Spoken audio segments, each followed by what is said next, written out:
Le premier, c'est le droit de révoquer les élus.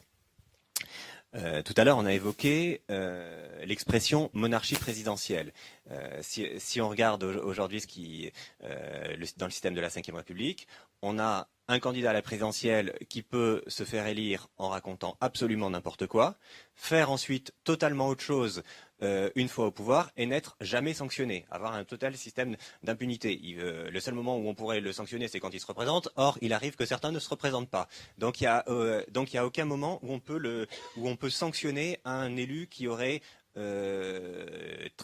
trahi ses engagements, qui aurait renié ses promesses électorales.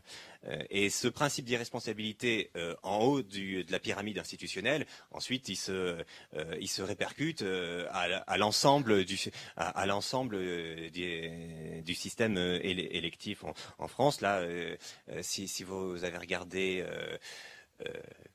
certaines émissions télévisées avec certains débats, un ancien Premier ministre, le même que celui de la BAF à laquelle je faisais référence tout à l'heure, disait récemment que c'était important de ne pas parler du passé. C'est vrai, c'est très pratique de ne pas parler du passé, ça évite d'avoir à assumer ses responsabilités.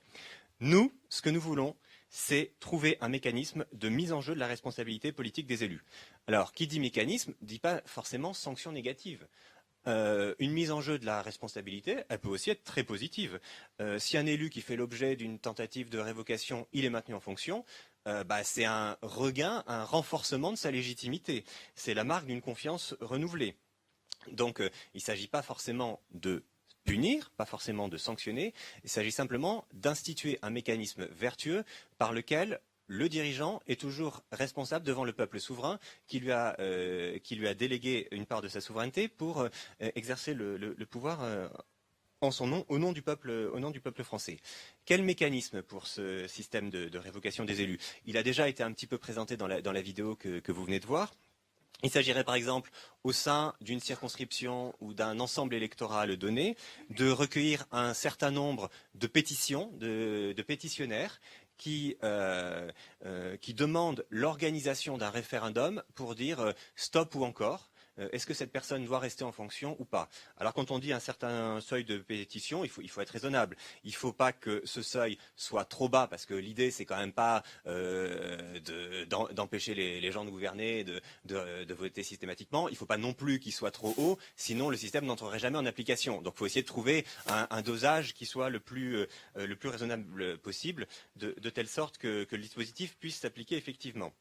Bon, une fois qu'on a atteint ce seuil de pétition, un référendum est organisé et on demande à la population, au peuple, voulez-vous que cette personne reste ou non en fonction? Et puis, si c'est oui, elle continue, si c'est non, elle est révoquée et de nouvelles organisations et de nouvelles élections sont organisées.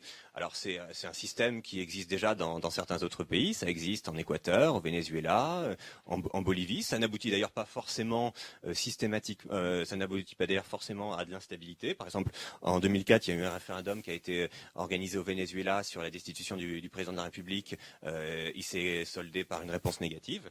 Donc vous voyez que ça aboutit pas nécessairement à de l'instabilité. L'idée, c'est surtout de créer ce fameux mécanisme vertueux de responsabilité.